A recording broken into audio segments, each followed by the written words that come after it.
Assalamualaikum warahmatullahi wabarakatuh.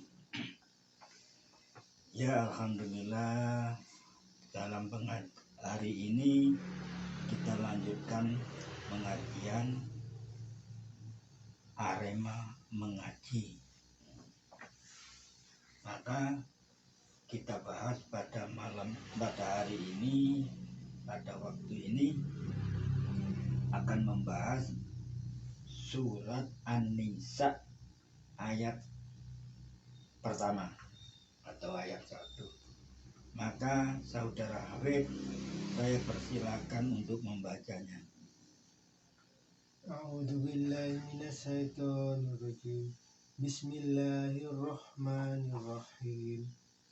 Ya ayyuhan nasu taqu rabbakumul ladzi khalaqakum min nafsin wahidatin wa khalaqa minha zawjaha wa bassa minhuma rijalan katsiran wa nisaa. Wattaqullaha alladzi tasaaluna bihi wal arham. Innallaha kana 'alaikum raqiba. Shadaqallahul adzim. Ya.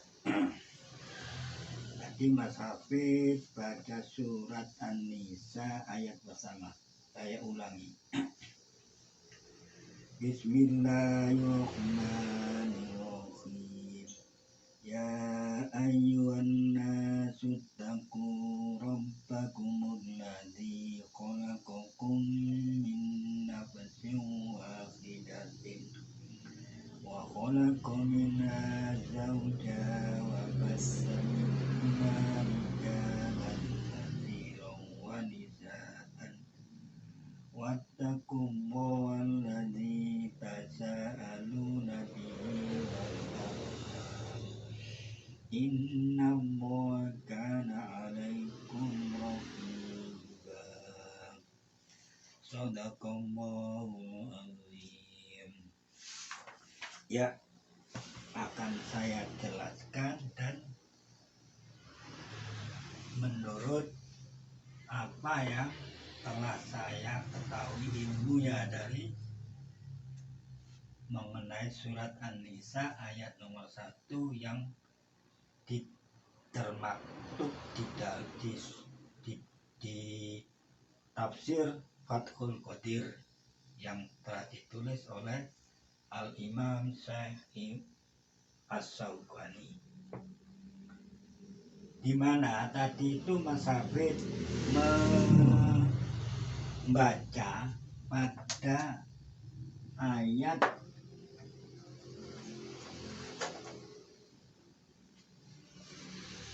wattaqullaha alladzi tasaaluna bihi wal arham. Ya, tadi sampean baca wal arham. Ini sering dibaca oleh khotib-khotib pada muqaddimah sebelum mengutarakan isi khotibnya. Ya, sekali lagi. Pada wattaqullaha alladzi tasaaluna bihi wal arham. Ini khotib. Setiap khotib yang membaca ayat ini selalu dibaca wal arham. Tadi juga Mas Hafid juga membaca wal arham. Ya, ini salah Pak. Ya. Menurut Al-Imam Syekh As-Syaukani yang ditulis di dalam kitabnya Tafsir Fathul Qadir. Ya. Kalau sampean baca wal arham ini tidak ada rujukan. Ya, sekali lagi tidak ada rujukan. Kemana dia rujuknya? Ini sebagian ulama ahli nahwu pada ulama ahli nahwu Basroh, ya, dia mengatakan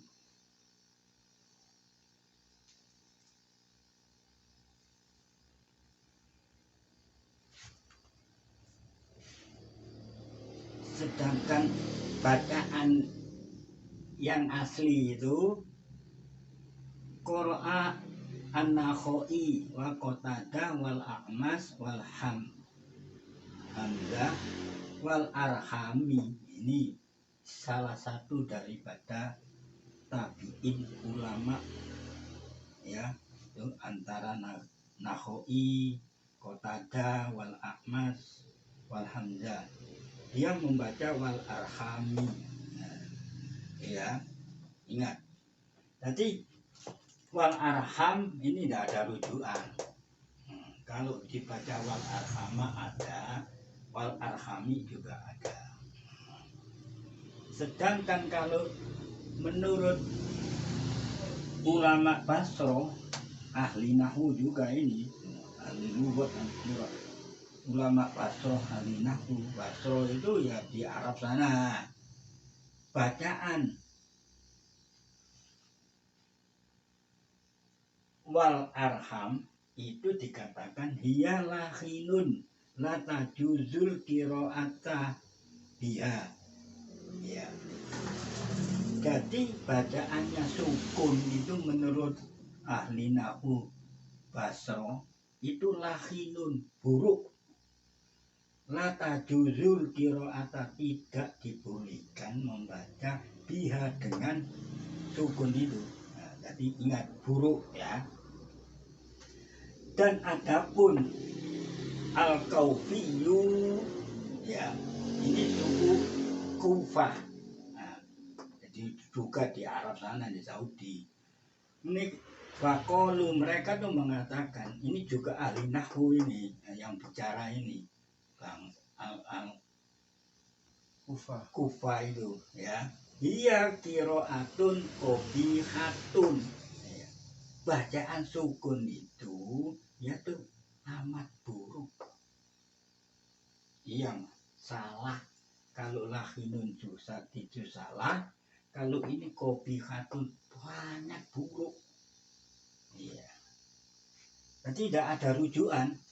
Jadi kalau sampean baca wal arham ini menurut ahli nahwu Bang suku Basroh, ya, ia lahinun, salah, nah, ya, sangat salah. Sedangkan menurut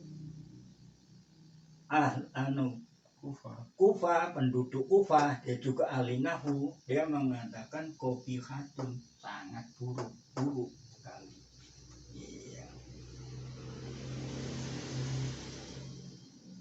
Itu saya tekankan di situ, ya. Sedangkan yang baca qiraatul Nakhai wa Qatadah wal Ahmad wal Hamzah wal Arhami, kasroh pada ini, ya. Nah, itu.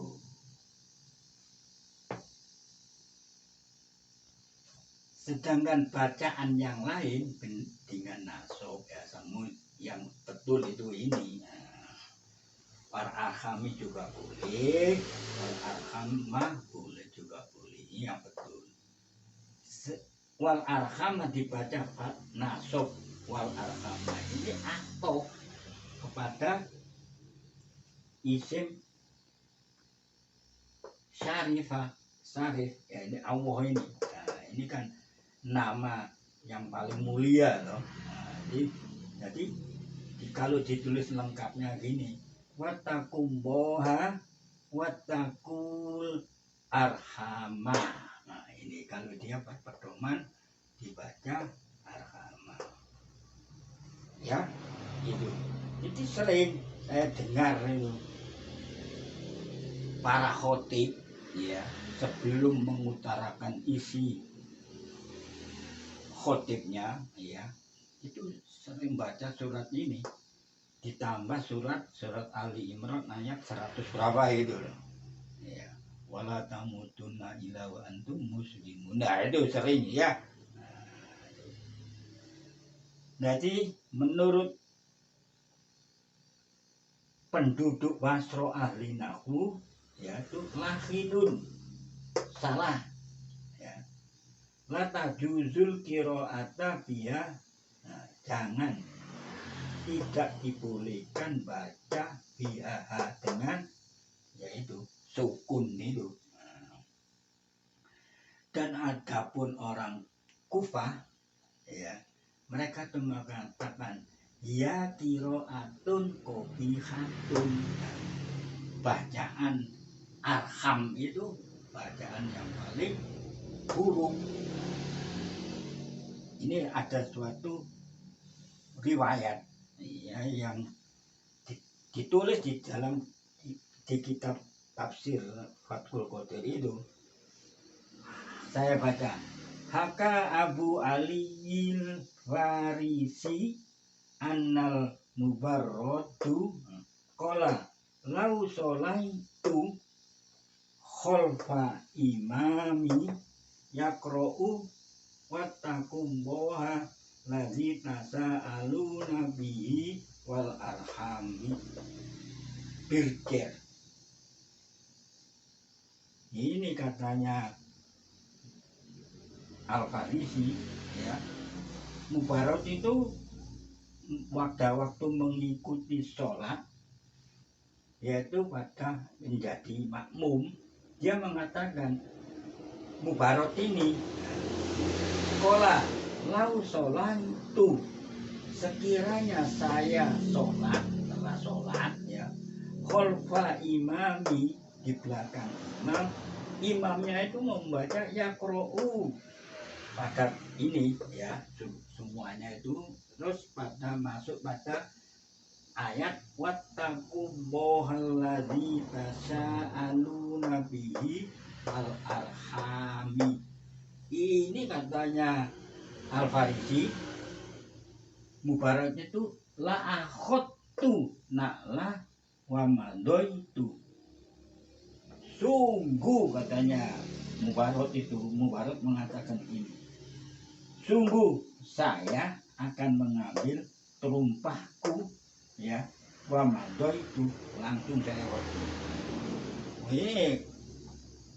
Demi hati-hatinya ya, seorang ulama, seorang itu kasro ya? Iya, kasro ya. Kasro Pagi. Padahal dia itu tuh tabiin ya, sudah tahu ya. Jadi seandainya ya dia tuh Mubarrad itu pada waktu itu sholat menjadi makmum, sedangkan imamnya itu membaca surat An-Nisa. Nah, pada waktu wattaqullahalladzi tasaaluna bihi wal arhami, dia lari langsung ambil terumpahnya, langsung lari, tidak ngikuti sholat itu. Itu saking hati-hatinya itu Al-Mubarrad itu. Nah, kalau kita ini ya apa, seperti kita sering dengar itu wakafar. Iya, nah, jadi posisi kita ini gimana? Bingung kita orang ini. Itu loh. Nah, ini sedangkan Mubarrad saja ini seorang ulama betul ini. Iya, yang dikisahkan di dalam tafsir Fathul Qadir. Kalau sampai kurang percaya, kurang yakin, itu tidak benar. Baca sendiri Fathul Qadir masalah bacaan surat An-Nisa. Itu ya, bagaimana? Nah ini bingung. Arhami kan Pak. Boleh, kalau padahal bacaannya nakhoi itu buat kalau kok lari. Nah ini gimana itu? Nah yang betul itu arham. Nah gitu ya. Jadi jangan sekali-kali mewakufkan ya. Nah, gitu. Ya. Padahal dia itu betul, sebetulnya boleh ya. Bacaannya nakhoi, Qatadah, wal Ahmad, wal Hamzah. wal arhami dengan ger. Ya, itu. Kita ini bingung. Nanti tapi kan nggak mungkin pada hari ini selama kita di Indonesia orang baca surat An-Nisa pada imam itu sampai habis itu nggak ada. Ini terjadi pada zamannya ya sahabat-sahabat itu ya gitu loh. Nah yang kita temui itu bacaan surat Al-Ghashiyah itu kafar. Ya ini gimana kita posisi kita ini? Ya kita ingkari aja. Pokoknya kita ikut sholat nggak ada. Ya ini loh hati-hatinya soal ulama yang pada zamannya dahulu itu. Iya. Karena dia tahu dari segi dia ayat ini turun, dia mendengar sendiri dari Rasulullah. Dan sedangkan orang-orang Basroh ahli nahwu juga ini dia mengatakan kalau bacaannya itu Sukun. lahinun ya jelek salah. Nah, kalau orang Kufah itu mengatakan buruk bacaan sukun itu harus dibaca fathah ya. Ini kehati-hatiannya seorang sahabat zamannya dulu itu. Lalu sekarang kita ini seenaknya sendiri yang membaca ini ya apa? Ya mudah-mudahan kita ini dari segi pendengaran bacaan surat-surat ayat-ayat Al-Quran itu ya kita serahkan saja pada Allah. Cuma kita ini mengingkari hal-hal yang buruk seperti itu karena kita tahu ilmunya ya. Dan tekankan sekali lagi awas itu. Nah, ini seorang sahabat baca keliru aja dia lari padahal dia itu dalam keadaan sholat ya. Nah, gitu. Mubarot ini sahabat itu loh. Ini baca saja keliru wal arhami ya. Keliru dia, betulnya arhama. Nah, gitu. Itu langsung ambil terumpanya langsung wamado itu lari pergi wis gak sholat. Alam dia sholat apa? Sholat sendiri tahu. Nah, posisi kita sekarang ini ya nggak mungkin lah imam-imam kita yang baca seperti ini surat An-Nisa, apalagi aduh sudah ini. Jadi ya kita harus hati-hatilah mendengar sesuatu bacaan ayat Al-Quran yang menyimpang dari segi ilmu nahwunya, dari segi qiraatnya, ya kita ingkari aja. Karena posisi kita ini sama-sama belajar. Nah, cuma saya tekankan, saya menganjurkan seperti ini karena ada dasar ilmunya. Kalau sampean kurang yakin, ya baca sendiri surat pada tafsir Fathul Qadir. Iya, ini saya sebutkan karena saya baca pada surat An-Nisa halaman 527. Iya, itu. Namun kalau punya kitab Fathul Qadir atau ulama-ulama yang sering-sering berceramah itu, coba itu baca sendiri. Kalau memang bacaan saya salah, mohon dibetulkan. Ya, saya cukupkan sekian. Assalamualaikum warahmatullahi wabarakatuh. Mudah-mudahan kita punya pengajian ini membawa manfaat pada diri sendiri, terutama yang ngomong ini biar hati-hati. Ya, saya cukupkan.